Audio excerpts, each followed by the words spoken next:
Peace. Good morning, family. How you doing? It's Mr. R2 here at Consistency is Currency, your morning podcast of choice. I would like to say this is Monday.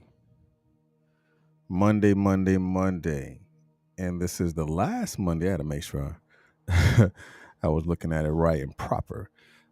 This is the last Monday of the month. The very last Monday of the month. Peace. Good morning, Miss Anderson. The very last Monday of the month. So whatever you did in the month of June, it is all behind you. Whatever you've done in the month of June that you were not proud of, put it in the rear view, keep it in the rear view, keep going, keep moving forward, keep moving in a direction that's progressive, but know and understand that there were lessons that you learned in that month. Value the lessons that you learned, look at it, acknowledge it, and then begin to take the steps in going forward to your own course correct. Peace. Good morning, Miss Selena. Um, so that's what we're talking about today. And I think not well, I'm gonna tell you where. So this weekend I went to two events. I had one in Houston, went out there to the Tri-County Regional Black Chamber of Commerce, their Business Choice Awards, which was very great. See a lot of beautiful black people in the room doing, great and wonderful things in the community. Then I came back and went to a men's event, spoke out there here in Killeen, spoke and heard two other brothers speak, and which was very powerful. So that was great to see and to be in a room amongst other great and mighty men, and just being able to communicate and transcend energy, in that space. So for everybody that's here right now, I would like to say good morning. If you're watching on Facebook, good morning. If you're watching on YouTube, good morning. If you're listening on a podcast, I don't know if I can say good morning because you might be listening to it at night. So I would say thank you to you that are listening on a podcast, whether you're listening on Spotify, uh, Google Podcasts, Apple Podcasts, Anchor podcast, as well as the Facebook podcast platform as well. So I say thank you and I appreciate you for just being here and just being you. All right. So what I want you to do is go ahead and share this live. And after you share this live, let me check something right quick before I before I go into it. So give me a quick second. I should have done it earlier. All right, bet we good. All right. Sometimes the sound comes and the sound disappear. But I just want to make sure, like last week, it disappeared on me. All right, so go ahead and share this live because the enemy in the room is real. If y'all know the enemy in the room is real, put real, because this is going to open up your mind. It's going to open up your eyes and open up your ears to create some sort of dialogue within inside of yourself, because the enemy in the room is as real as possible. You can run from the enemy all day, but what if the enemy in the room was you? What if the enemy in the room was you? That's a hard pill to swallow, right? It's real hard when you are the enemy in the room. You are the one that's looking in the mirror, looking for something else, but that thing that you've been looking at looks just like you. The enemy in the room. All right, let's jump. All right, those that are new to the platform or maybe new to the platform, you know that you're going to get definitions and you're going to break those particular words down. I'm going to give it to you in a way that you can understand it from a different perspective. And then the etymology, just going back to the origin and the root word. And then we're going to go into the deep dive. Then I'm going to drop four things on you to talk about the topic of discussion, which is the enemy in the room.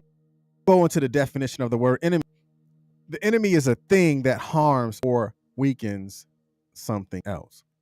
Of course, there's other definition of enemy, but this is the one that I wanted. I mean, can I do that? I think so. Cool. I appreciate you for saying thank you ahead of time. All right. So the inversion on this is red over white. It's a thing. It's a thing. What's that thing that's holding you back? What's that thing that that's harming your process? What are those things that are weakening your approach? What are those things that's holding you back from reaching your maximum capacity? That's why I highlighted a thing, because it's a thing, but it's what we do with that thing that's going to make it different, right? Because when you understand that you're the enemy in the room, there is something that you have to do, but it's when you begin to do something about it, or even recognize, like, man, I am the enemy in the room. I've been pointing my finger at everybody else when I should have been pointing my finger at me and looking within and creating this inner dialogue with myself. I'm getting too far forward. All right. The definition says a thing that harms or weakens something. And the inversion is red over white, a thing. So now let's go into the etymology of enemy. Now, the etymology of enemy does not sound, it doesn't sound like what it looks like. And it's crazy. So, enemy. I didn't want to create 3 different slides, so I put it all on one. So, enemy, the origin of enemy, the root word of enemy is broken down. Enemy. En is not. The N of enemy is to not. Amicus, which is friend or unfriendly. And to amere is to love.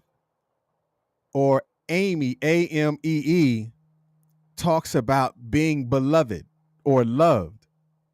Again, everything that you see, you can go ahead and you can look it up yourself in order for you to understand the origin and where it's coming from. So if enemy, or the en of enemy, is to not, and to be amicus is not to be friendly, and to amir is to love. So how can you love yourself when you are no longer loving you? Or how can you love to do something when you're the one that are not being loving to yourself? That's the enemy within the room. It says in, not, amicus, the friend, or beloved. That's in there as well. I didn't put it in there, but or unfriendly or beloved. And to amir or Amy, A-M-E-E, it says to love. So you can't love yourself and be the enemy at the same time. You can't. So let's jump to the enemy in the room. All right, so let's take this dive. Because first we have to understand that sometimes our habits is what is holding us back. Our habits, our systems, our behaviors, our character, our personality, those things we have to examine on our own. Because when we form those habits, then those habits is who we become. So my question to you is, what are the habits that are holding you back today? What habits have you formed today that has been holding you back? What has been pushing you down? What has been kicking you when you find yourself down? What thoughts have been that thing? Remember, it says a thing. So what thoughts that have been that thing that have been pushing you further and further away from your goal? What is that thing? And have you become the enemy in the room? So let's go with the first thing. The first thing is get to know your inner critic, your inner you, that inner voice. So get to know your inner thoughts and recognize that distorted thinking patterns are bad habits and behaviors. So when those thoughts are so powerful that they become like the basis of your mental playlist, that thing that you hear over and over inside of your head that plays over and over Because remember, there is an origin for those thoughts, but usually we don't recognize or even realize that we're playing this playlist inside of our head over and over, because they become the stories that we tell ourselves, and not only about our strengths and our weakness, but also about the way that the world operates. So we begin to make these things up inside of our head that we begin to believe them to be so true. We begin to create some sort of self dialogue that's like a ticker, like that thing that you see at the bottom of the video. It becomes like a ticker. It plays over and over again. It continues to go across our minds. Continues to grow across our eyes when we see certain things. And over time, we just begin to believe these stories that we played inside of our head, because that's what we have begun to communicate and how we begin to communicate with ourselves.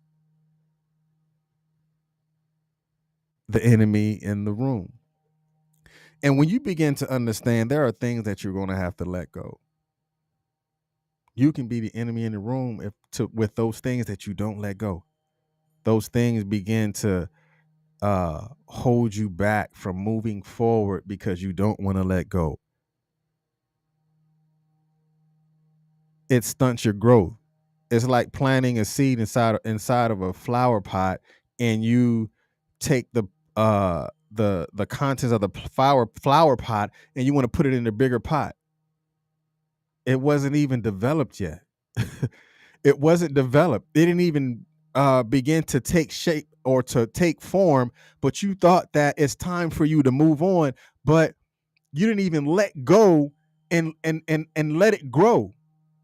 Because when you let go, there are things that begin to grow inside of you, because those lessons that have been learned and the obstacles that you may have found yourself in, but letting go allows you to grow in order for you to move in a direction that has become so progressive for you, after you have recognized that that is something that I need to release, that is something that I have to let go, that is something I no longer want to hold on to, because now you can walk away from being the enemy in the room when you recognize those things that need to be released. Holding on to that anger, holding on to that hate, holding on to that the animosity that you have towards someone. That person might have moved on, but yet you still holding on. That person probably don't even live in the same state as you anymore, but you're still holding on. You can't even touch, see, smell, or go drive across town and see that person anymore, but yet you're still holding on to that pain that you are still considering as pain, instead of looking at it as the rear view behind me. So therefore, if I'm ever going to look out the windshield, I must acknowledge that the rear view mirror is there for a reason, because those are the lessons that I've learned. Those are the obstacles that I've just got away from. So start looking through the windshield. Look forward, and look forward to great and mighty things when you begin to learn the process of letting go. And now you can begin to ease up on a self-reproach or self-reproach. I'll correct that. To ease up on a self-reproach, because wishing we had done, sometime done things differently in the past, isn't always inherently negative, but it's how we frame those things in our mind. How do you piece it together? Like, oh man, well, I wish I would have done this. Like, man, you can't go back to when you was 22 anymore. Shoot, you close to 50. But you still talking about what you wish you should have done when you was 21, 22, what you wish you should have done 5 years ago, what you wish you should have done last year. Last year is gone. So what are you going to do about it? So now when you take that approach of, now it's time for me to do something different, that is the beginning of your course correct. because self-reproach can involve those distorted way of thinking that you can easily begin to label yourself a loser, or I'm so stupid, or I'm so ugly, or I'm so whatever. But you have to understand that you can become your own backlash. And self-reproach can even be even more dangerous. But we have to understand that we have to begin to reconcile with those thoughts. We have to begin to reconcile with those guilty feelings. We have to begin to reconcile with the shame. We have to begin to reconcile with the hurt. We have to begin to reconcile with the regret if we're ever going to self impose emotions or even begin to move forward or move on. Because sometimes those emotional bruises that we create can be hard to heal, and resulting in you just detaching yourself from people or creating some sort of anxiety or even depression, or even start the process of self-sabotage. So pay attention to it, because you don't have to be the enemy in the room. But the one thing you have to be is true to yourself. You have tools, but are you using them? Because if you don't have the right tools at your disposal, then, or let me backtrack on that. You might have the right tools at your disposal, or you might have the right group of people that surrounds you. But how you use them, or how you use that thing,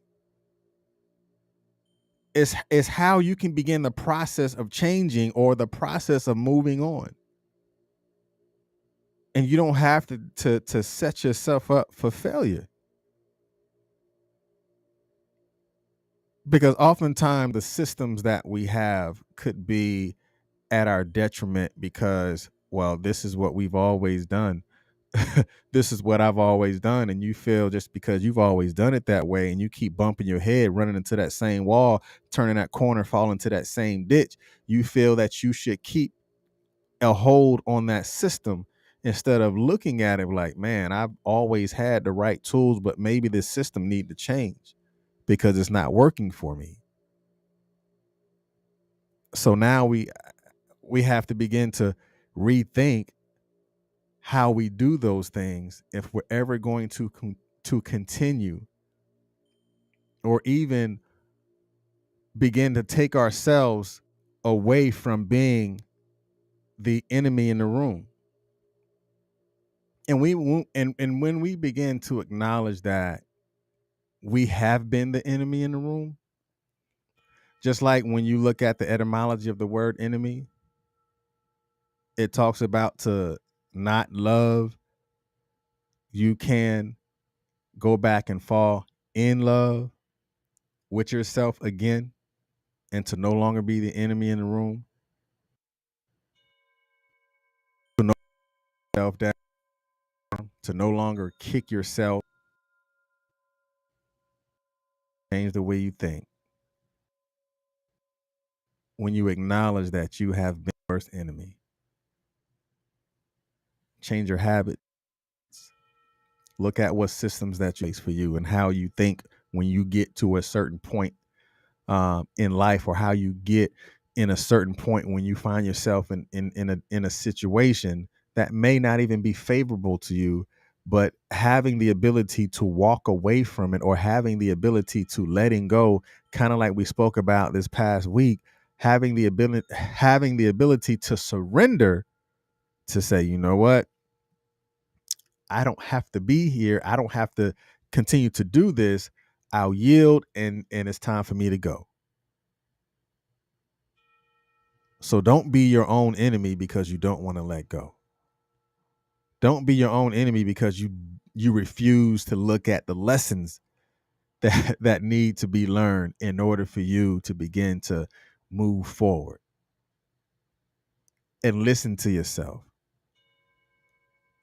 Think about how you communicate with yourself. Have those inner conversations and that inner dialogue with yourself. And listen to yourself too. Don't have these inner conversations with yourself or that intuition with yourself and you don't listen. It's like, wow, why did you say it? And be committed to the change. Be committed to the opportunity.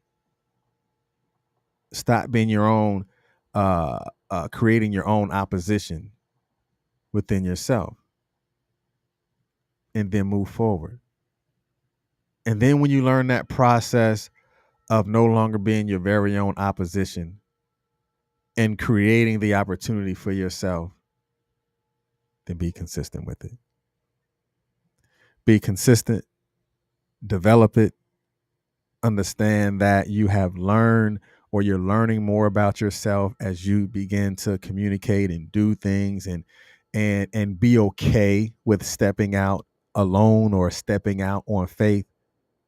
And when you become more consistent with it, then you know how to deal with it no matter what room you're in, and you don't have to be the enemy in your own room. Y'all be blessed. I see you tomorrow, 7:30. Peace.